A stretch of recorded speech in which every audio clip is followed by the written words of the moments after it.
lai su Krista na kau zala kal song hi ve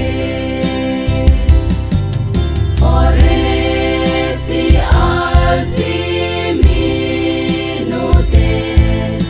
kiloi kom na kum som ni lin na Ebenezer song patin in patay in buhan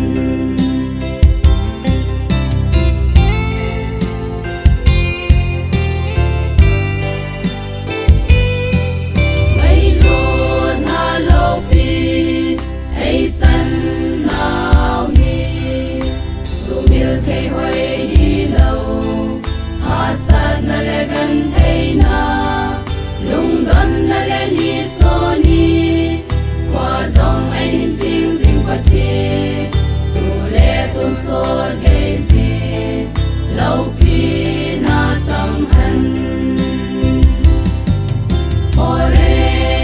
si ar si mi nu te kiloi khom na kum som li lin na Ebenezer song patin in patay in buhan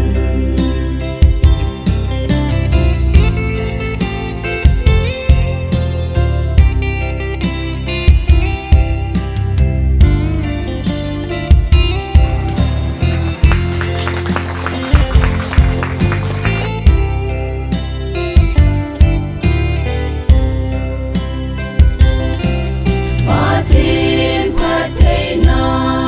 in buong lain Naleng kamadinga Tagaw zalakal song ho Hal na tatsunga kuni Nami tetsunga